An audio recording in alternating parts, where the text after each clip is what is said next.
What's up, guys? Farls here with Team of the Year offense, defense, rookies, and then my favorite budget picks. So let's go through these players, see who's worth the coins, and how to get some info on this promo. This is the EA Sports Mutt Twitter, so make sure to go over there. All the offensive guys are listed on there. Give them some retweets, and then you've got the defensive guys over here on Mutthead where you can really dig in along with the rookies. Plus, you got solo challenges. You want to do those. And then your sets. Boom. Very important. You can get some early start on this here with that. But let's go through the players and do what we do best. First things first, you have to be really, really picky at this point in the season because there's a lot of good items out there and there's a lot of good players involved in this, but it really depends on what you want to do, so I'm going to give you those specifications the best I can. First up, Landon Collins.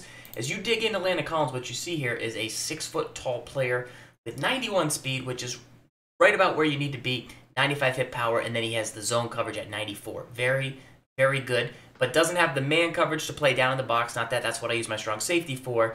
He has 76 strength, good enough in the run game with that hit power to make some plays.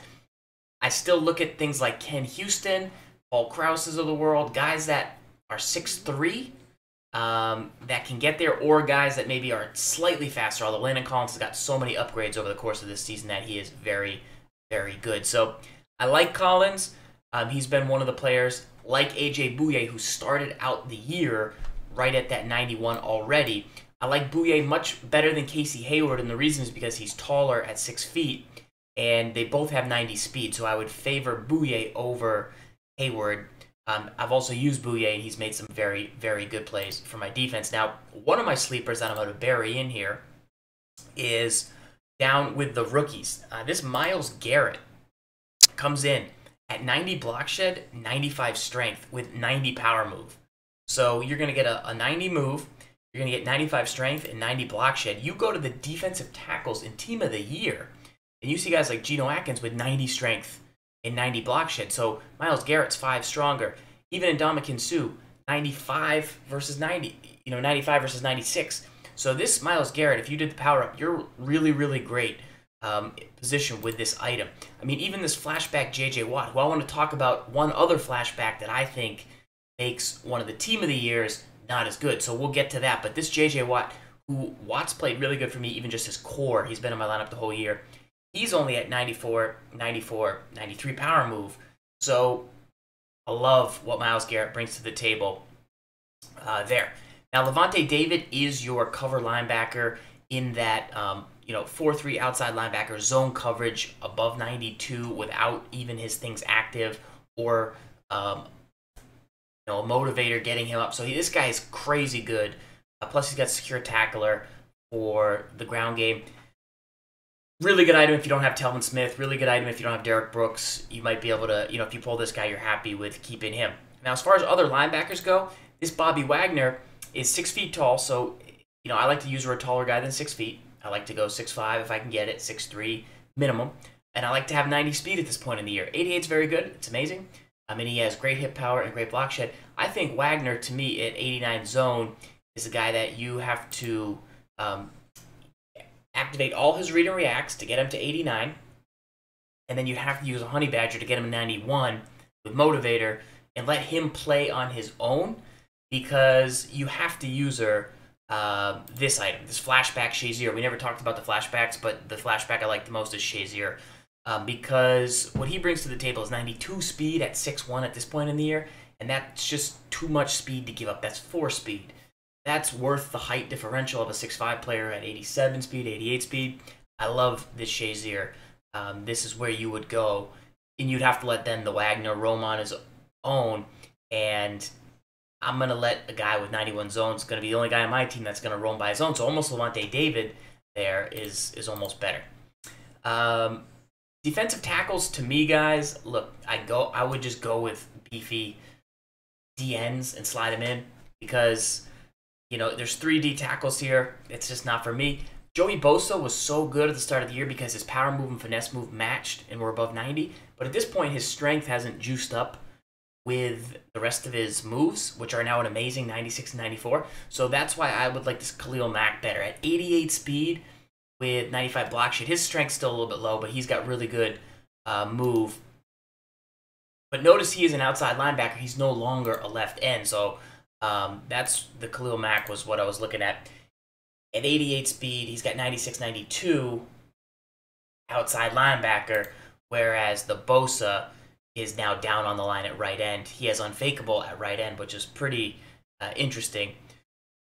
Talked about Bouye, his size, why we like him. One other potential sleeper is if you grab this guy out of the rookie, Tre'Davious White, he does have 91 zone. So if you're still new, you're still getting better. 200K is way too much for a 91 zone guy at this point, but he does. I would rather you get the Honey Badger and help juice the rest of your team, but you would still be in pretty good shape because you could just have him if you're going after that. Now offensively, like I said, you can go over to EA Sports Mutt and check some of these guys out, but we'll zoom in. Carson Wentz is the quarterback. Now his Football Outsider to me was probably the best quarterback of the whole season until they put in like a really good pocket Marino. Then they put in a couple other guys since his Football Outsider that have surpassed him a bit. Look, his Football Outsider has 82 speed, and then this guy only have a 90. So if you give me 87, but see his 83 with Football Outsider went up to like a 94, so he got like 5 speed. He got like 78 to 82 or something like that. Whereas this one, it goes from like what, a 94 to a 96, so you only get the 83 speed. I'd like to see him at 94. I love that he has conductor, throw power, and I'd like to see his accuracy deep at 90. So he's very, very good. He's going to be awesome. There's a lot of different types of quarterbacks, though. Him having 89 and then not being at like 95 throw power and not being at like 88 speed just means that this is the most balanced, best all-around quarterback. But you might want a guy that is super pockety like Marino, or you might want a guy that's super mobile like Vic, or somebody else like Mariota, who brings that element to your offense if that's what you want to do. So Wentz probably the best, most balanced, but just something to consider. Halfback, you get Le'Veon Bell, who, they just tune back, spins a bit, jukes a bit, so now you get another elusive style back that comes out. He's only got 80 trucking, so do you go after this guy? Do you stick with Barry if that's already where you're at? That's a good question for Le'Veon Bell. I would, personally, I'm going to keep using Barry until he doesn't work anymore. Antonio Brown at the start of the year was so good because his route running was miles ahead of everybody, and he still gets that now with 97 route running, which is great. Plus, he's at 94 and 94, so I like this AB a lot. And then lastly, Gronk steps in, and you see he's got 91 strength, 90 and 85 run block, so that's good. That's like a left tackle. And then you have 90 route running and 95 catching traffic. Now, the thing with Gronk is he's got 83 speed. But what I like about Mudd is there's a lot of cheap speed at tight end. So you don't have to have Tony Gonzalez to have a fast guy. You can just have an Evan Ingram and use him on streaks, use him on drags. You don't need Tony Gonzalez, who's a better all-around player. This Gronk is a catch and traffic machine, and he's a high-point machine. That's what you're going to use him for. But I get that he is a little bit expensive to do that. So if you want this type, he's not the all-around guy he was necessarily like his golden ticket a couple years ago that had like 95 speed at fullback, whatever. You've got to use this Gronk the way he's meant to be used, but also keep more balanced options or keep a couple different types of tight ends available with the Gronk. So that's his tight end version. Here's some of the other offensive guys. Hopkins is rock solid all around, but I still like that Julio, or I like the Moss, or I like the Calvin Snow Beast in favor of him just because of the height. I want a route runner type. I want a big type. I want all different types of things from my receivers. And that's the offense. Like I said, go over to EA Sports Mutt. You can see the actual individual ratings of all those guys if you want to get into linemen. But defensively, like I said, I'd pass on most of these guys, but I would grab a Garrett and a White. I'd be pretty happy with that. D tackles I would not use. I'd move in D ends.